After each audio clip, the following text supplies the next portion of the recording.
Hello and welcome. This is a special edition of the I Love Hazai podcast in English. I'm your host, Drew Leifheit.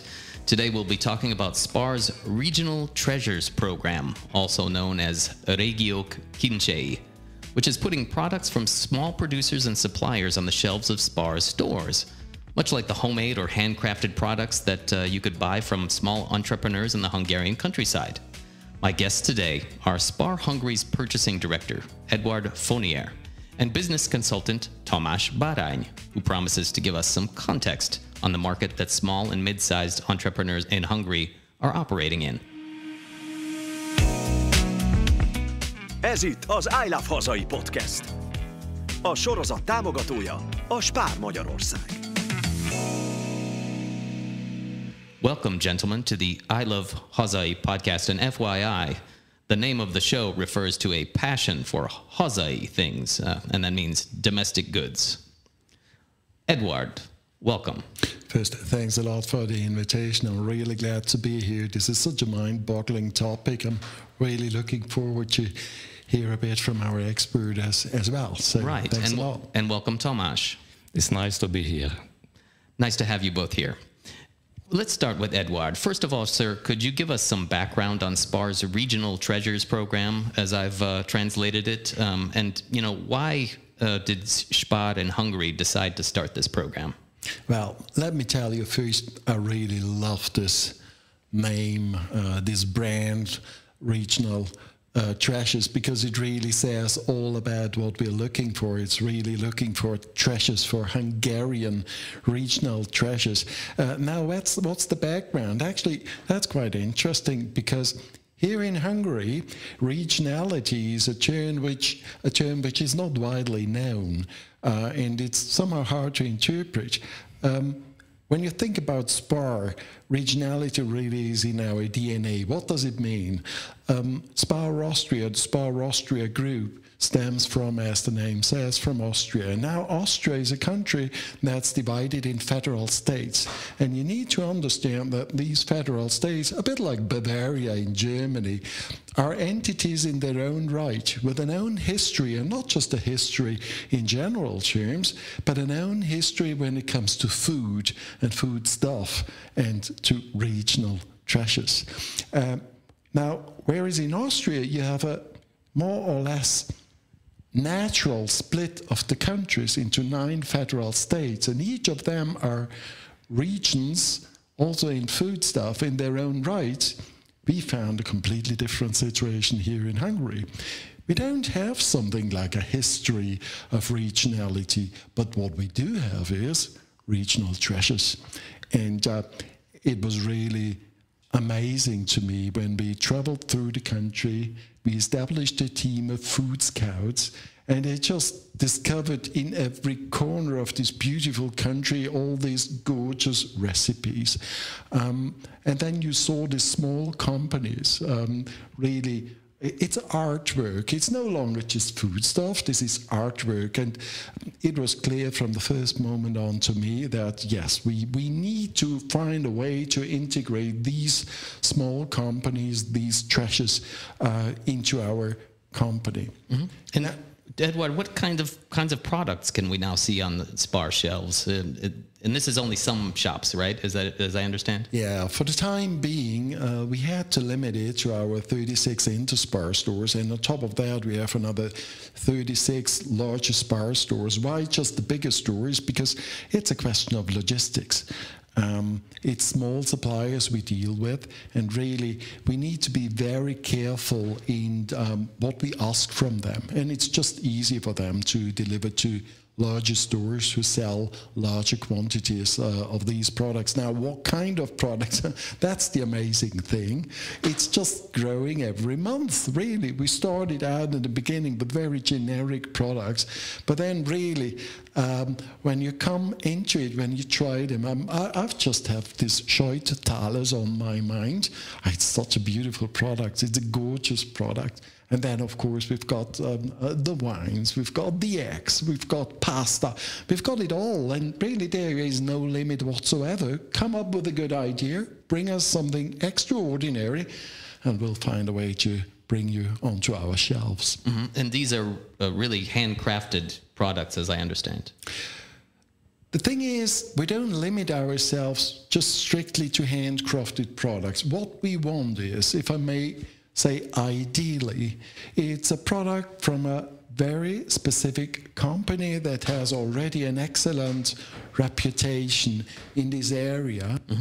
Could you describe the branding that SPAR has come up with, and you kind of the point of sale displays, for example? What does that look like? Of course. Actually, it was a bit of a challenge, I need to tell you, because the first thing we had to do is we had to define what a region is. And this is not easy. So what we did is, I frankly admit, to some extent, arbitrarily, we split up the country according to logistical areas.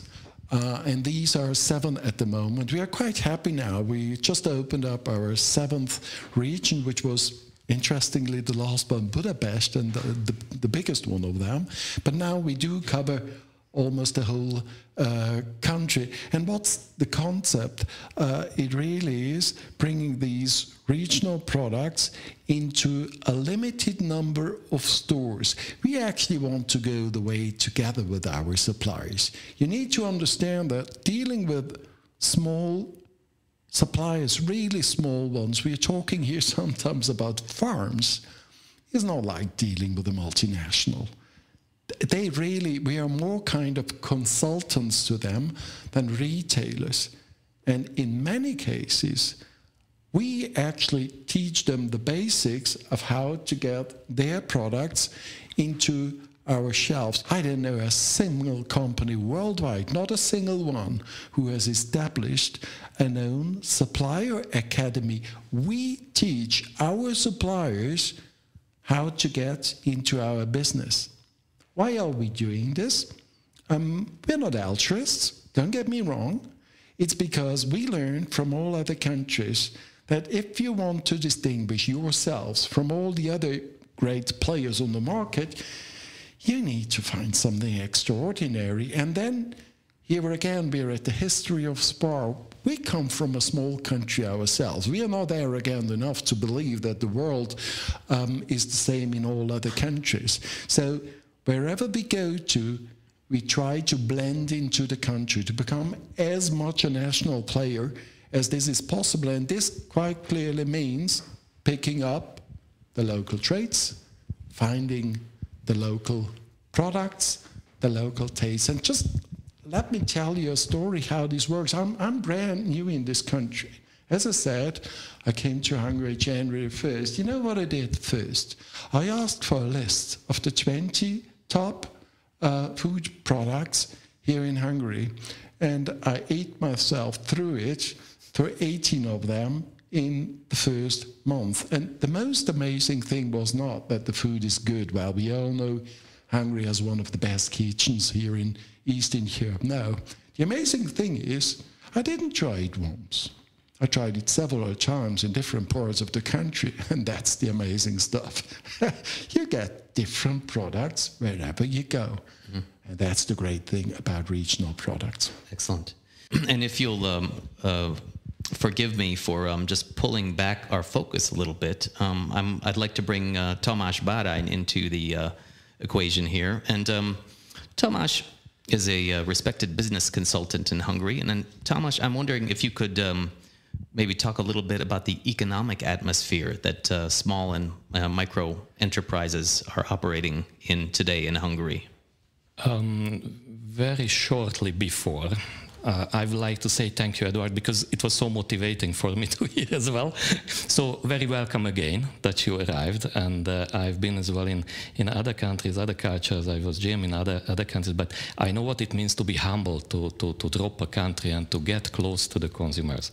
And before I answer this from the point of view from small companies, what is great that, as I said, that I have something 30 years in business, I had been strong negotiations with big chains from Russia to Poland, even Austria, even in the region, Czech and other countries. What was the most exciting and most important thing? I never found any similar like this program, nowhere.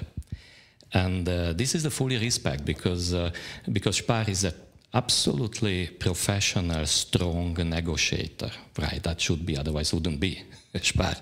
But this kind of path for the newcomers, it's most of the cases in many other trade labels. It's something like PR, right? Here is not, and that's why for me it's a great thing and big honor to be here now.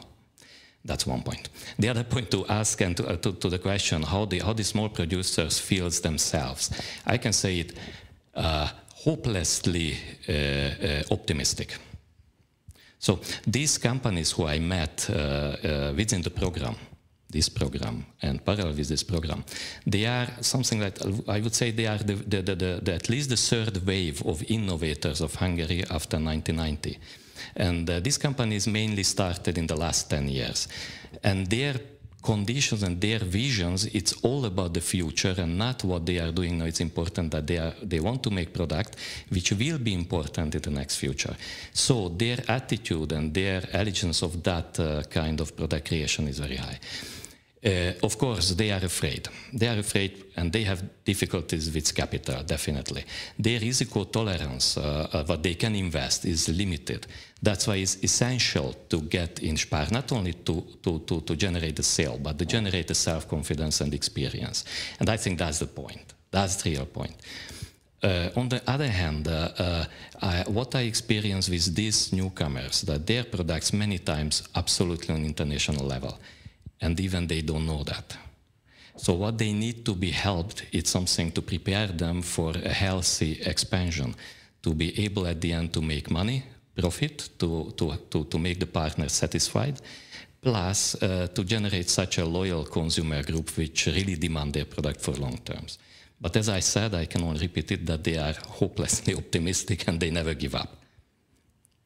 Okay. Tamás, what you're saying is so incredibly true, and especially when you talked about this healthy growth of these small companies, that's one of the key points. That's one of the things that really distinguishes a program like that from just negotiating with everyone. You need to understand, I met so many of these small suppliers, and I'm in the buying business, as I said, for 25 years. And I did it myself. I wasn't a CEO all the time. And I developed small suppliers really from the farm to top suppliers myself. I know how it feels. And one of the key topics is to move in a speed they are able to move.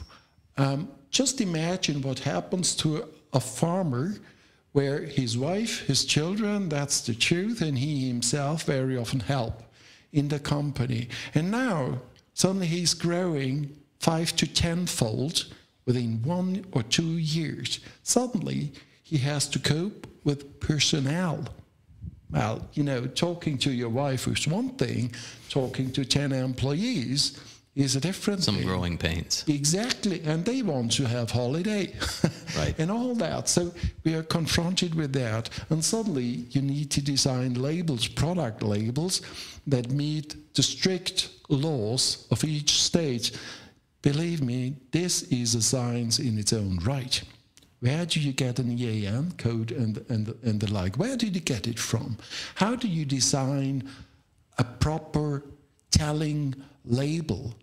What's the proper pack size? It sounds so simple when you know it, and it's so difficult. You can make so many mistakes. A lot of considerations. When you don't know. And that's what we need to teach them in the beginning. Really, we don't haggle with them. Mm.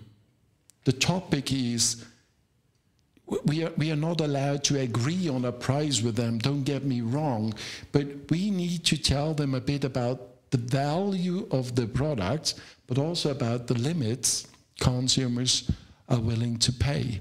But that's a relationship. And it's not always easy, and quite honestly, sometimes it fails. That's just what happens, but in the majority of cases, what develops is a long-standing relationship. And the good news is there's plenty of space for many, many more regional and local suppliers. That's great news.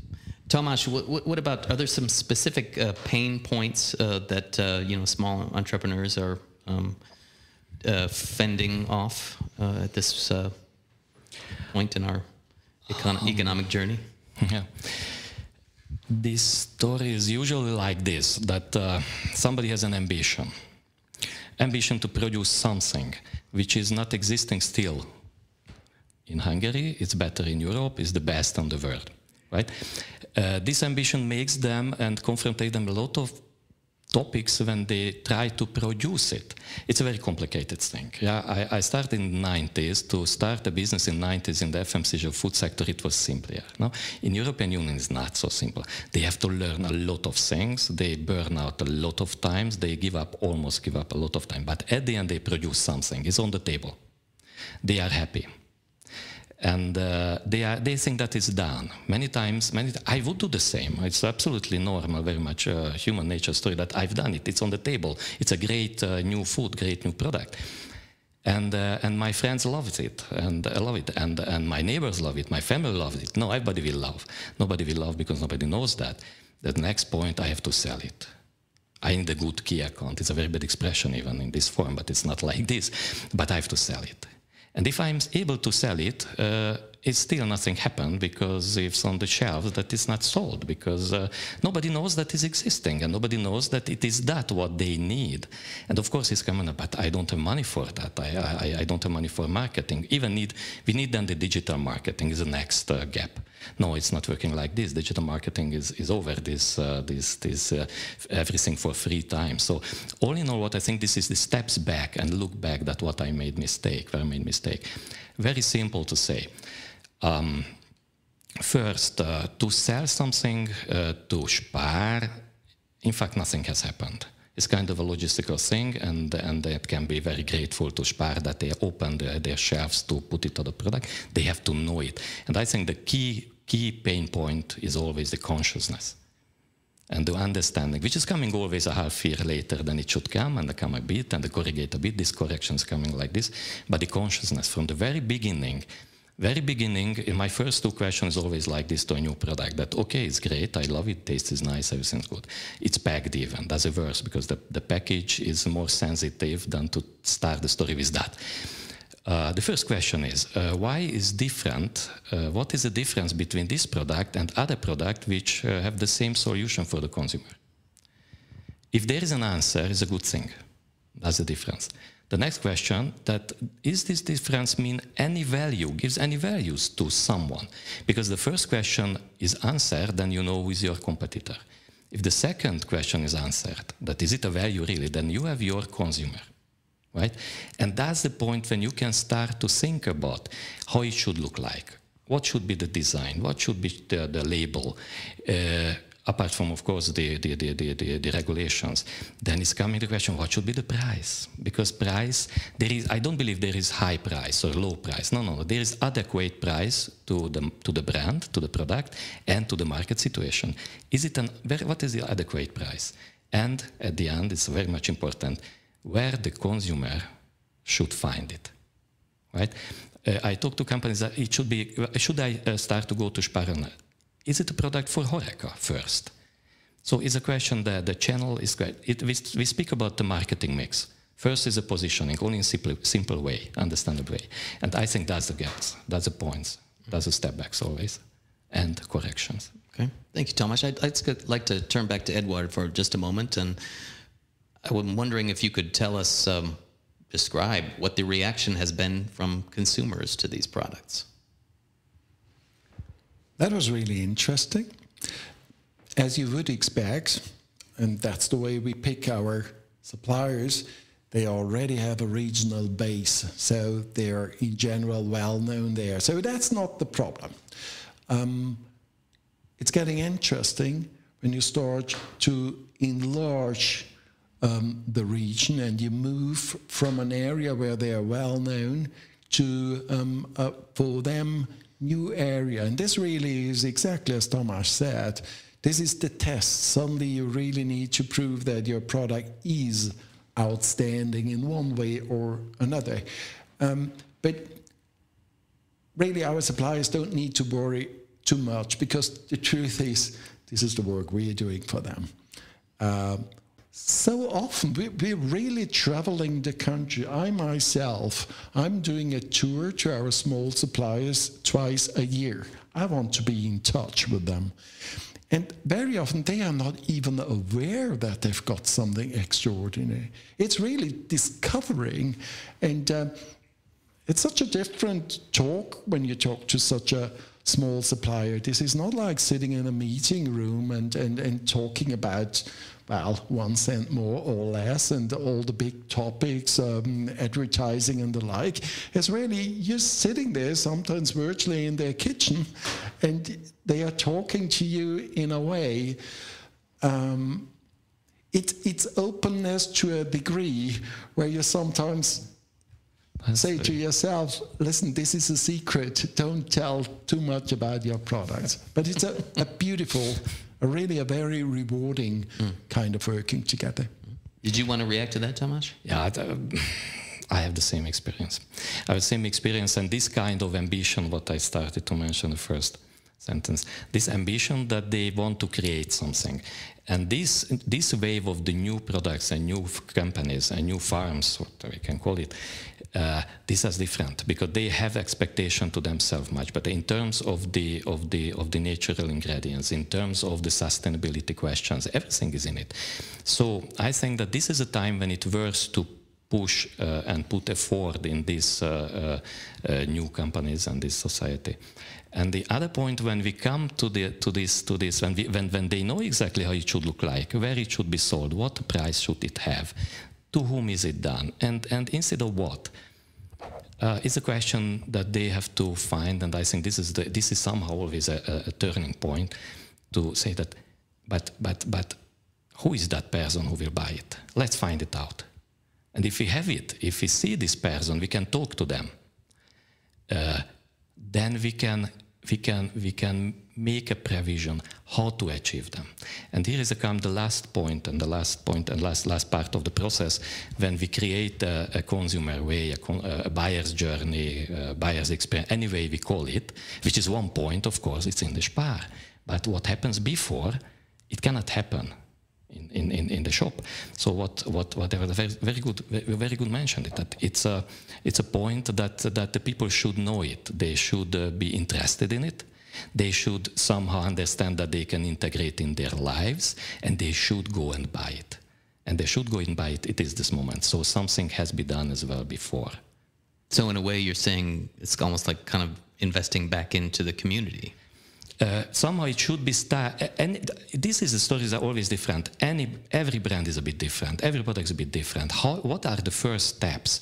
What are the first step to grow? How to achieve the first circle of consumer regionally, locally? That's very much important. That's why this program especially excellent to fit that logic, because it's coming from the region, and all the brands started from the region. In fact, every brand, big brands even, is coming usually only from one town, from one region. They are proud of that, they consume that, and that's spread over. And that's an excellent story, and that's a really game changer how SPAR is thinking about this.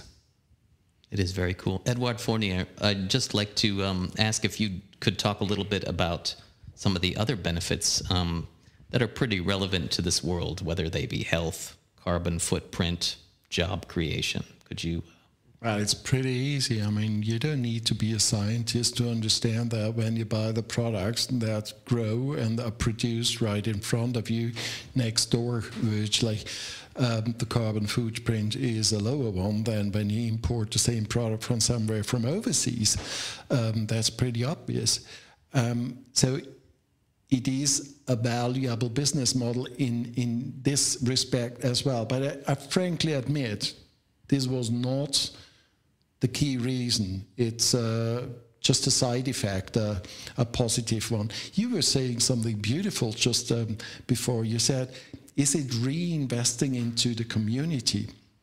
It's melting with the community. And once again, don't get me wrong, I'm not an altruist. I'm a manager. But the thing is, this is your chance to pick up vibes which you would otherwise never, ever get. You got to go into these small companies, feel how they work. And once you've seen how a family company works, their time to market is unbeatable. If we develop own label products, really, if we are good, 6 months from the idea until it's in. When you look at these family companies, it's amazing. They can do the same thing within a month.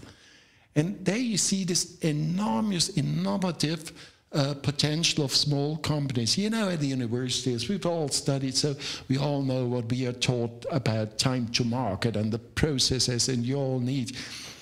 These are not experts, but they are doing it all without any specialists within an incredibly short of time. And really, when you look at economies, what you will usually find, it's not the big companies who travel the world and move to wherever it's cheaper to produce.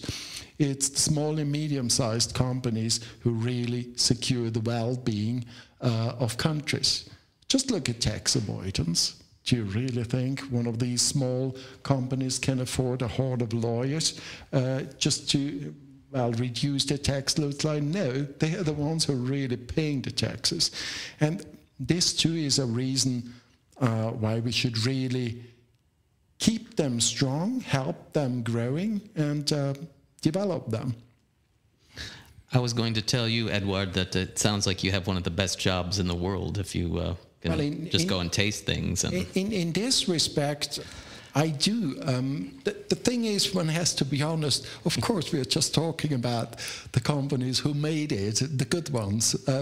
We don't talk about the many who, quite honestly, don't have the potential to go this way. Because, as Tamás said, you do need to have a unique idea. You do need to have an excellent quality. And above all, you need to be able to prevail.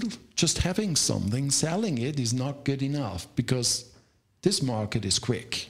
So you will be copied in no time if you're successful. And then you need the next idea. And the good ones come up with the new ideas. Mm-hmm. It is a beautiful job indeed. Tamás, I've heard you are involved in some of the events which involve some of these small players. Is that right? As part of the Academy events? Yes. And it's a big honor for me, and moreover, I enjoy it very much. I took part on it, and I had a webinar with SPAR, and everywhere what I would like to stress that first, it's a really unique opportunity, and just Eduard, one thought back. Yes, because Austria, I was managing for 17 years regional and here local and Austrian company, great family-run company. I love it. But I have to tell you that it's a kind of bit the Austrian culture. So a bit this kind of supportive, cooperative, and something organic growing from these small ideas from small scale to the big scales. Of course, it always takes time, right? It always takes time, but that's why this fit is there.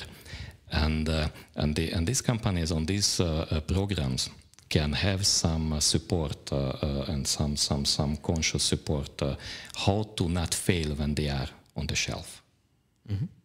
That's Tamás Bárány. He's one of our guests today. He's a business consultant, and we're also joined on the I Love Hazai podcast by SPAR Hungary's purchasing director, Eduard Vonier. And Eduard, a little bird has told me that actually you've been involved in a very similar program in your homeland. Is that right? Could you talk a bit about maybe some of the differences or what you think that has worked in both places?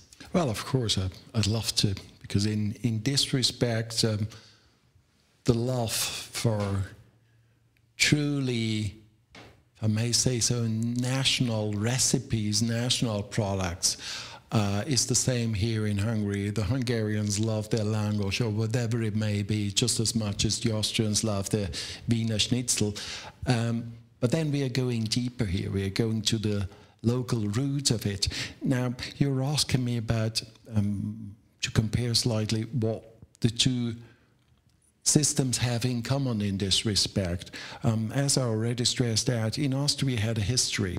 Here in Hungary, we are building regionality and we are building locality. The difference is regionality is a larger concept, whereas locality is really delivering to individual stores. Regionality we have designed with a diameter of currently 50 kilometers. I frankly admit this is to some extent voluntary, and we might be able to change it in the future, narrowing it as well as broadening it. And one thing in common about this regionality program is it's nice to work with small companies, but you know, all of these companies want to grow, which is good, which is in their interest and which is in our interest. And really, it's the most beautiful thing when you actually manage to build one of these companies, get them to the next step. I'm not talking about just maximizing turnover. It's really getting them to that next step, be it from local to regional, be it from regional to several regions, or even to a national player. And I was really lucky to have this situation a couple of times. In Austria, this is so much part of our DNA. Really, if you ask someone about regionality, he probably wouldn't even know what you mean, because it's obvious. I'll give you an example. Amongst other things, I was responsible for dairy products in Austria. Now, in Austria, we have 9 federal states. In each of these 9 federal states, you will find a completely different dairy assortment every time with an own regional assortment. In the most western part, it's unthinkable to buy a product from a farm in the most eastern part. Just unthinkable of. Amazing. And the thought behind this is really just finding the specific things. Simple products like an iced coffee. It's more the cafe latte in the east, and it's more the espresso type in the west. You can sell a product that fits all, but you will be more successful, that's the first thing, and you will be able to differentiate yourself much better when you cater for the local taste. And that's exactly the same here in Hungary. When you eat a halászlé in the eastern part, what a difference to the one you get in the west. You would think this is one of the top national recipes. It is not. Well, it's very interesting hearing about the similarities and differences in Austria. But I think this is the key point even of all of this discussion today, this program, because Hungary has enormous size of potential to take this food culture seriously, in that only to take it seriously. If just Eduard mentioned the fish soup. Yes, it's lovely. In Szeged, the fish soup is completely different made, like in Baja, the fish soup. I had chance to work 2 companies which was connected in Szeged and Baja, but it's really different. But if you say, in fact, there is Szegedin paprika and there is Kalocsa paprika, no, that's the point. What is absolutely not developed enough, and that's why it doesn't achieve on the level of the business size and profitability as it should be. Hungarian food sector has really strong points in garlic business or onion business from Mako. Do we find Mako onion, Mako garlic in the shops? No. We don't find time to time something, but not consciously, not strong. And it's not a mistake of SPAR, I have to tell it. The same question is grey cattle cow. If you catch this concept, grey cattle cow. This is a Hungarian type of cow which is extremely specially good for any kind of goulash and pörkölt, any kind of that. Do we know that? The average Hungarian doesn't know that. Can we buy it? No. It's a mistake of SPAR or trade? No. So that's why I say that there is a huge opportunity to invest energy and even capital to have this kind of approach, like Eduard said. So that would likely be a product then from the east of Hungary. Exactly. I said only just a bit more detailed about it, but that's the key concept.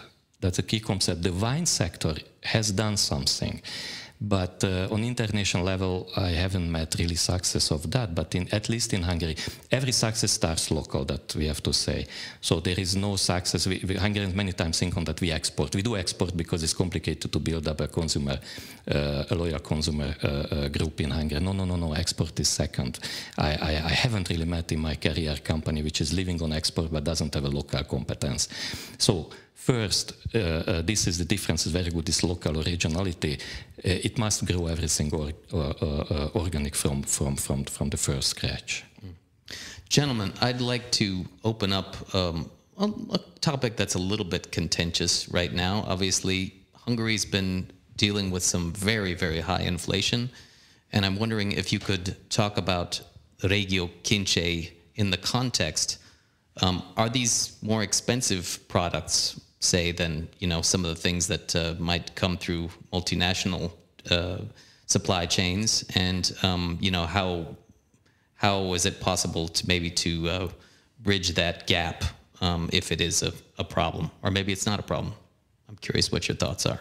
Well, first of all, to me, it's not more expensive; it's more valuable because there's lots of work in it involved, and if you work, you're allowed to ask a price for it. So these suppliers deserve to get a suitable price. And yes, quite frankly, the efficiency is not as high as the one of a highly specialized company. But then they have specialities. If it wouldn't be specialities, it would be a mass product. So yes, it costs more to produce these specialities. There's more work involved, and that's why they deserve to get a slightly higher price. And let's not forget, what is a price? We're not talking about you pay more for the same product. You simply get a better product. And that's why, yes, indeed, very often it costs slightly more. But then it's so much better. It's just they deserve a fair price. And after all, don't forget, it's the market who ultimately tells us if consumers are willing to pay their price or not. And really the answer we get is a clear yes. The inflation is a huge topic, no doubt about that. And again, here we are in a situation where we need to assist our small suppliers, because the truth is they need to buy their ingredients, and yes, they don't get the same conditions as the huge multinationals. We just had a situation where one of my favorite products, I deliberately won't say which, our supplier, he just came to us and needed a price increase, which was quite frankly almost outrageous. And knowing this supplier, we knew he's not coming to us because he just wants to make a lot of money. We understood he's under pressure, and then he explained us what the reason was, and we found out that he was asked price increases from his suppliers which were well above what other companies had to pay for these products. So we helped him benchmark his own prices for the ingredients, and this way could help him to at least ease the situation a bit. But truth is, yes, being a small company is harder, at least in terms of getting the best conditions, than being a big player.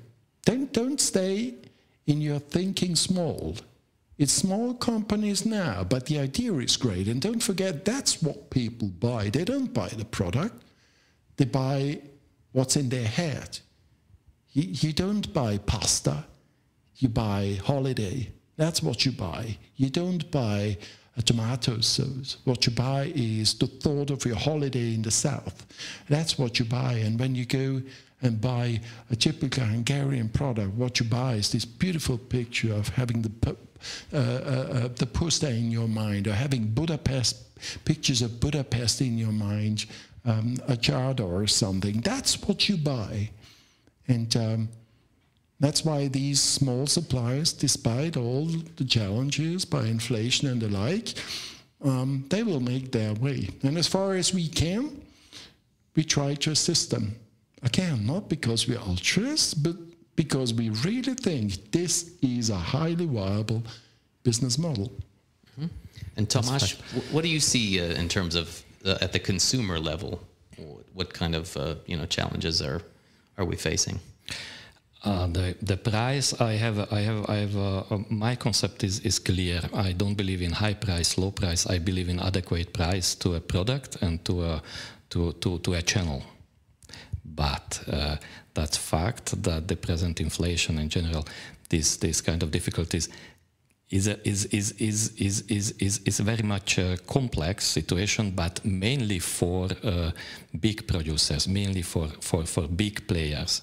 If I have a small company which is just started, and I made a short calculation that who could be my consumer, how many they are in Hungary, what can the size of population, how many people I can achieve maximum with this product, and I say it's 100,000, then, and I'm nowhere. If I'm in the phase of growth, I can grow even if the economic situation is tough, because I'm coming from zero. And that's why these new companies shouldn't focus too much on that. They should focus much more how they can do their everyday job better and better.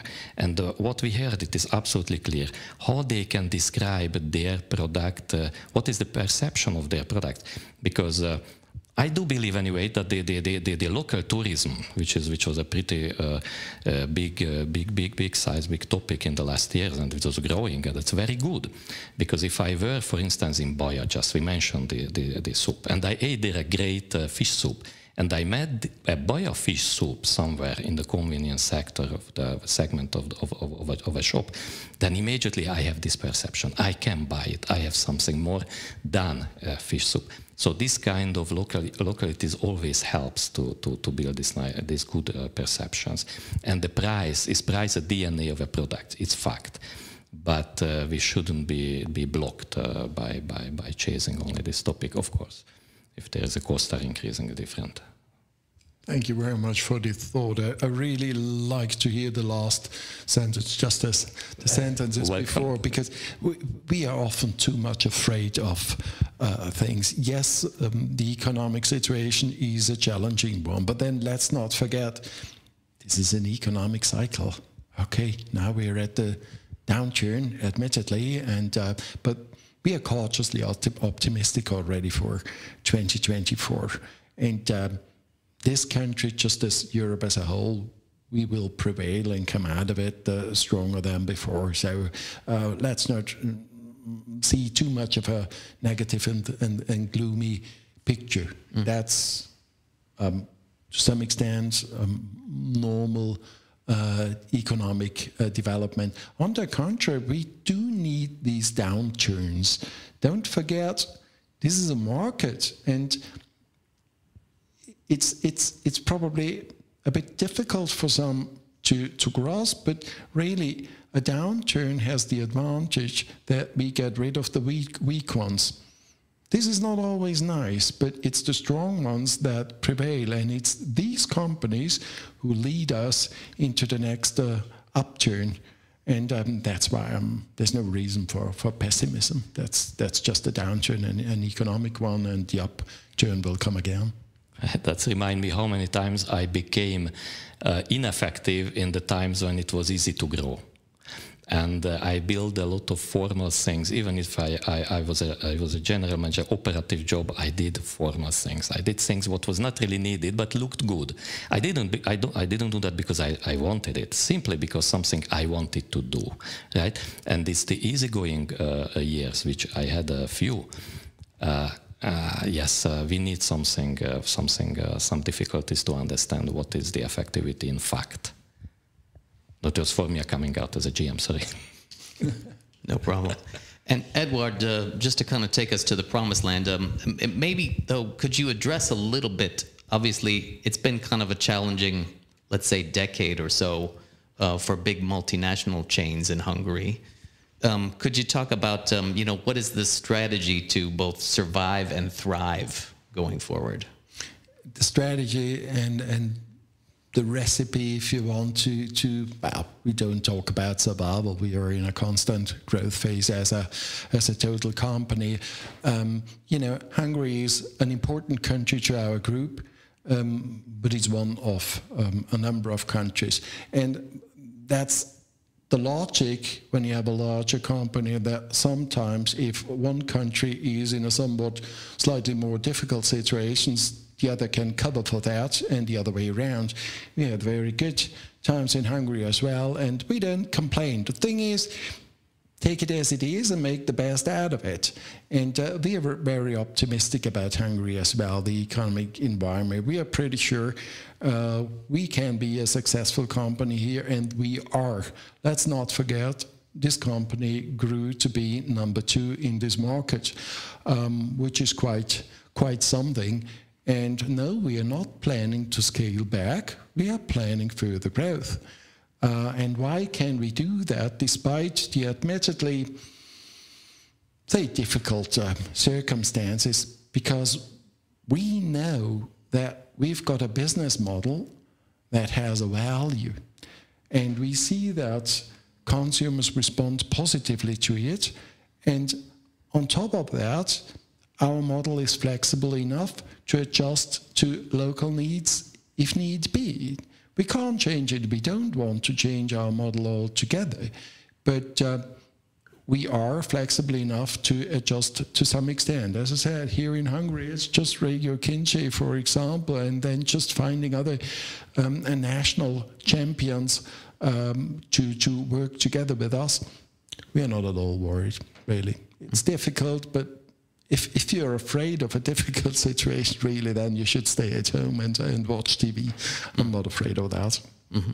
That's interesting, because I had this 30 years in Hungary, and from the very first discussions and negotiations with international chains, I was there, and I saw all of this. And what is amazing, really, that in Hungary, when it was in the 90s and early millennium years, they were everything. I mean that this, let's say, a more French type kind of purchasing, which is based on joy and the program. And I remember when the Hungarian families went to a hypermarket, spend all the Saturday there, and to buying and going with big baskets. Then arrived this discount channel as well. But what happens when somebody is consequent doing the same, doesn't make mistakes, doesn't give up, just build their service better and better and better. That's what we see now, and that's why we see now in SPAR, in case of SPAR. So all in all, I think as well for the small companies is a good experience and good learnings from that. I think keep things, don't be consequent, but be somehow able to adopt the moment that is needed, but be consequent. Don't make big mistakes, especially make no mistake with cash flow. That's always a bad thing. Don't want to find the easier way, a bit of more money. Find the valuable way, because you learn on that. And the third, don't give up. That's a key point. Don't give up even if it doesn't look good. For that, you need to be optimistic. Excellent, gentlemen. Thank you so much for being here. Of course, this is the I Love Hazai podcast, and we've been speaking to the purchasing director of SPAR, Eduard Vonier, and business consultant Tamás Bárány has also joined us and offered his insights. And are there any parting thoughts that you gentlemen would like to make before we end? Well, quite clearly, what I'm hoping for and looking for is to grow our base of regional suppliers. We are currently at around 100, and please apply, please call us, give us a call when you think you've got something extraordinary. I promise we'll deal with it. We can't put it all to our shelves, but don't be afraid of a group where you think it might be a large company. Yes, we might have a certain size you're not used to, but then we've got a structure developed especially for you small companies who can deal with you on this level and take you by the hand and lead you, ideally, into as many SPAR stores as possible, and most importantly, lead you into the households of Hungarian consumers. That's what I would wish. Thank you very much. Thank you, Eduard, and thank you for discussing this interesting. It's a dream, maybe for many, and you've told us how it can become a reality in Hungary. This is the I Love Hazai podcast. I've been your host, Drew Leifheit, and thanks so much, everybody, for listening. I Love Hazai podcast. A sorozat támogatója a SPAR Magyarország.